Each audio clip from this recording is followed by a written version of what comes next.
Hey, it's the weekend. Hope you're having a good weekend. The word for you today, this Saturday, Proverbs chapter 24, verses 30 to 34. Solomon is writing this. He says, I went past the field of the sluggard, past the vineyard of the man who lacks judgment. Thorns had come up everywhere. The ground was covered with weeds, and the stone walls were in ruins.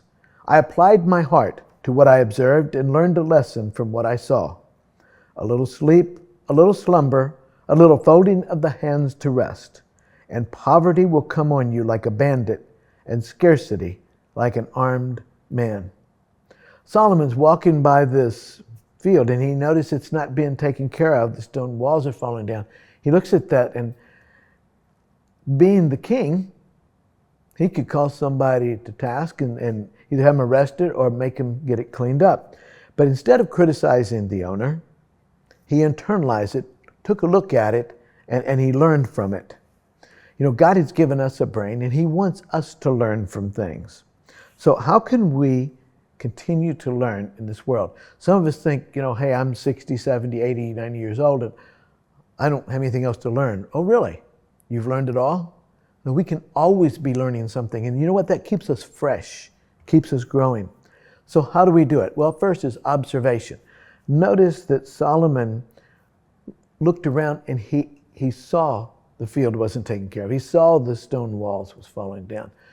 We go around through life, look at things. Not to be critical, but just to observe things. You may observe something that's done well and learn something from it. But observe. The second thing is understanding. Why do some things work well and others don't? Have you ever seen a house that's built up on a hill? And then you see a house that's built down at the bottom of the hill, or maybe even near a river. And the rains come, and guess what? The house on the hill is okay, but the one down below might be in trouble. Understanding, why would the person build the house on the hill? Well, so that they wouldn't have water problems. So observe, understand, evaluate. After observing and understanding, determine what you can learn from what you've seen. You watch children playing on the swing set, and you see them at the top of the slide.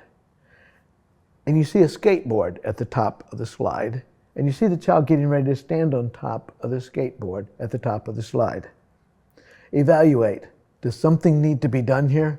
Yeah, and you better do it quick. And then application. What actions should be taken from what we have seen? Well, go and get that skateboard away from those kids, because it's not going to be a good ending. And then the Holy Spirit. Ask the Holy Spirit to help you in your learning. God, help me to see. When I see things, help me to learn. Help me to see beyond what's there. I just see this fence with some holes in it and all, but help me to see what that means and what could be done, and the good and the bad about that.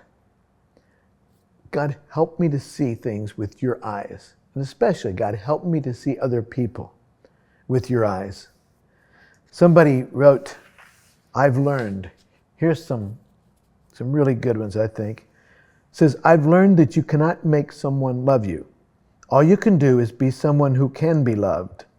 The rest is up to them. I've learned that it takes years to build up trust and only seconds to destroy it. I've learned that it's not what you have in your life, but who you have in your life that counts. It's not what you have, but it's who you have in your life that counts.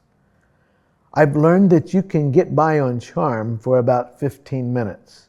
After that, you better know something. I've learned that it's not what happens to people that's important. It's what they do about it. I've learned that you can do something in an instant that will give you heartache for life. And I've learned that it's a lot easier to react than it is to think.